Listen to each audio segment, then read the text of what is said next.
mungkin saya sekarang berpandangnya sudah agak beda ya, bukan ngomong konteks kiri atau kanan, tetapi ketika kita sudah masuk di era yang berdemokrasi, justru kita tidak menjadi seorang yang demokratis. Ini aku tetap bingung nih, maksudnya gimana? Menarik nih, Jadi, menarik.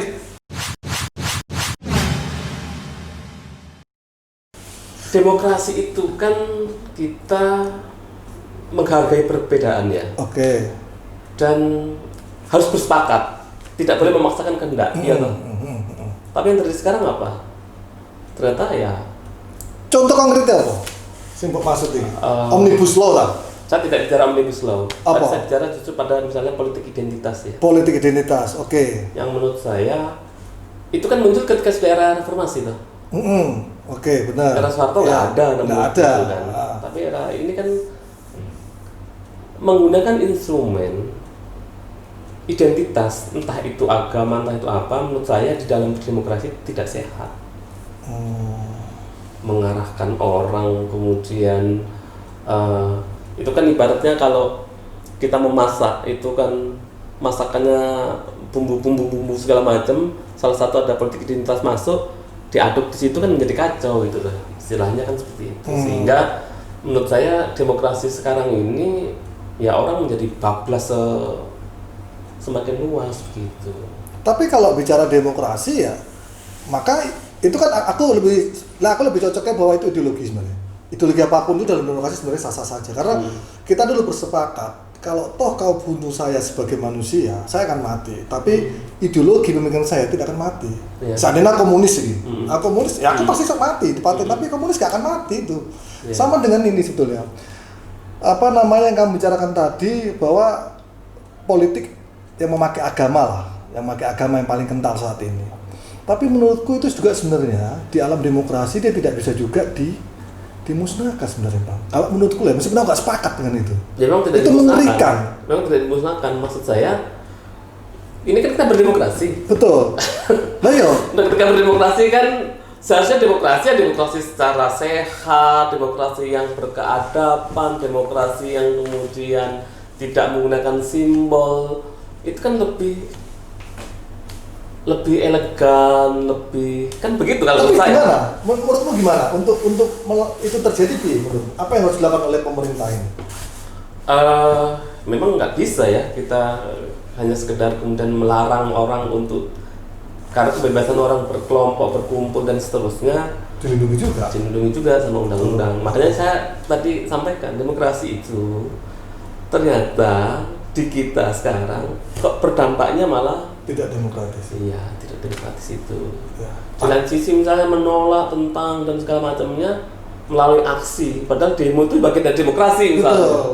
Tapi menolak sistem yang melegalkan tentang demokrasi. Ini kan juga menjadi, ini kok kita berpikirnya kok jadi begini masyarakat kita. Atau mungkin karena kita masih bayi 20 tahun. Mungkin nggak itu? Enggak lah. Gara-gara kita masih 20 tahun berdemokrasi. Ya jadi gini, kalau memang kita ingin menyalahkan sistem yang lama, teori pegas itu memang orang yang ditekan semakin pegasnya, semakin kencang pantulannya. Apakah itu bagian dari masa lalu ketika zaman Orde Baru, mulut dibungkam, aktivitas itu dibatasi sehingga ketika alam bebas maka mendalnya mungkin ke sana. Enggak beraturan gitu. Tidak beraturan itu.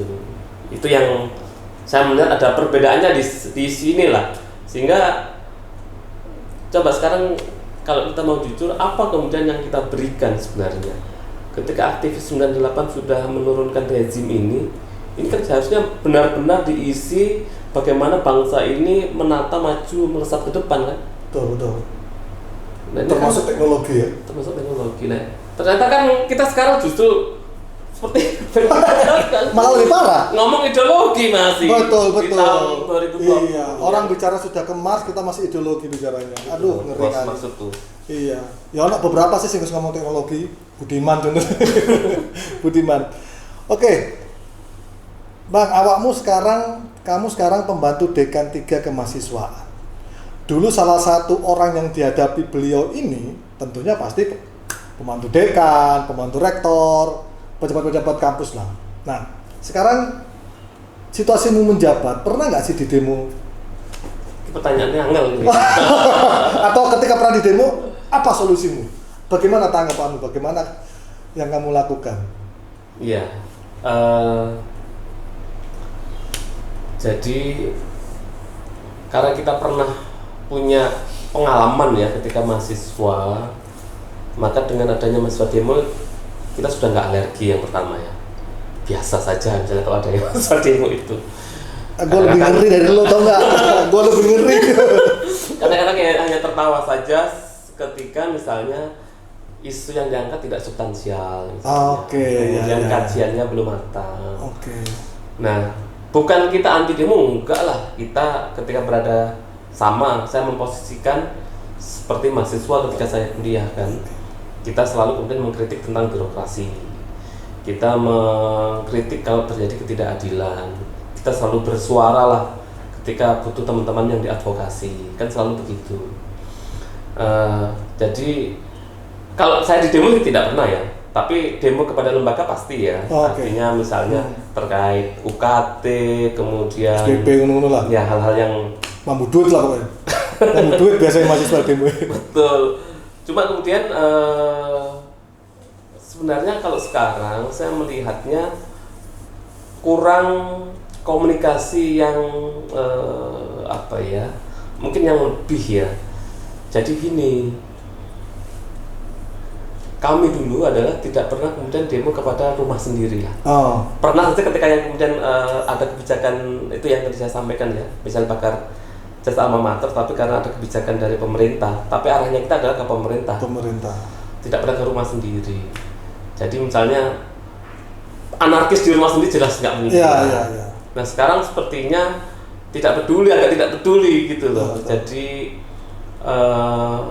saya menghargai lah, kita sangat menghormati tentang hak-hak berdemokrasi, tentang menyampaikan aspirasi, tapi ya harus dilakukan dengan cara-cara yang lebih sudah beda zamannya, bro. Beda zamannya. Tapi problemnya beda zamannya sekarang lebih di bawah. Contoh tadi itu yang kamu bilang bahwa mereka ketika demo tuh isunya tuh kadang-kadang bahkan mereka nggak paham gitu loh, nggak digodok secara matang, tidak mampu menemukan musuh bersamanya. Betul. Makanya kadang-kadang saya ingin masuk terlalu dalam sana, nanti dikira kita masih euforia masa lalu.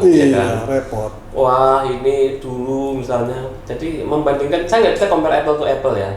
Dulu dengan sekarang oke lah. Tetapi yang jelas kita dulu kan pasti dengan mengupas dulu, diskusi sampai hancur kamu. Gitu kan. Gebrak meja. Gitu. Jadi betul. Itu mungkin PR lah buat adik-adik kita, sehingga ya memang aksi adalah perwujudan kata-kata ya. Kalau misalnya kata-kata tersumbat maka dilakukan dengan aksi. Ini kadang-kadang kata-kata belum tersumbat sudah aksi dulu. Ini yang penting, kamu udah penting tuh ya. Aksi adalah penjelawantahan dari kata-kata. Penting tuh kawan viewers. Oke, terakhir bro. Sekarang udah berkeluarga ya, anak 2. Mimpi lo akan Indonesia ini ke depan seperti apa? Ini penting sekali. Iya.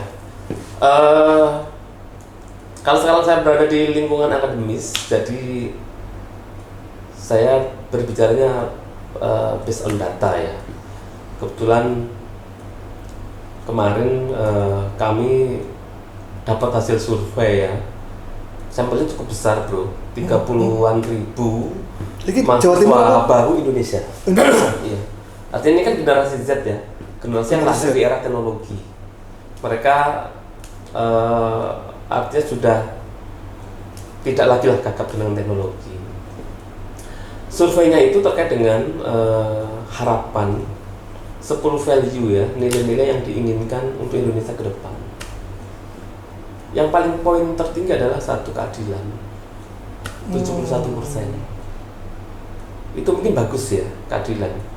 Artinya masih menganggap bahwa keadilan Indonesia ke depan itu memang harus mampu menciptakan sila kelima Pancasila tadi ya, keadilan sosial bagi seluruh rakyat Indonesia. Tetapi di lain sisi ini juga ada implikasinya ya. kalau keadilan itu menjadi salah satu parameter untuk mewujudkan Indonesia ke depan, berarti isu-isu tentang keadilan akan mudah masuk kepada generasi muda, kan begitu. Oke. Disinggung sedikit tentang keadilan, pasti bergerak bro. Oke. Gitu ya. Nah, ada yang menarik lagi adalah yang kedua, di antara 10 nilai dari 70 nilai yang kemudian dilakukan survei itu, saya bukan anti agama karena saya juga orang yang muslim. Ya. Tetapi di situ muncul adalah bagaimana ketaatan beragama. Ini sangat bagus. Tetapi ada indikasinya lagi adalah ketika beragama itu tidak moderat, maka akan menjadi kelompok-kelompok fundamentalis lagi kan. Jadi harapan anak-anak generasi Z ke depan begitu. Ini fakta berdasarkan data ya yang dan diisi. Nah, di lain sisi mereka sadar tentang kebinekaan saat ini. Jadi survei itu juga kemudian mengukur bagaimana sih yang Anda rasakan nilai-nilai yang ada di Indonesia saat ini. Salah satu yang dimunculkan dari 10 nilai adalah kebinekaan. Tapi ke depan kebinekaan ini sudah nggak dijadikan muncul. Iya. Dan berarti kan ini kan.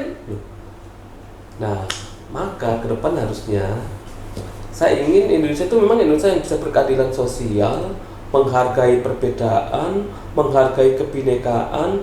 Kita tumbuh di taman sarinya. Kalau bicara tentang Soekarno itu kan taman sarinya Pancasila dengan berbagai macam itu. Karena terus terang saya secara pribadi takutnya ke depan itu justru kita akan hancur karena terpecah-pecah maksudnya. Iya. Ini berdasarkan data ya, anak-anak muda kita. Jadi bicara keadilan sangat bagus sekali, kita juga sepakat itu. Dan besar ya, keadilan besar. 71%. Loh, besar ya.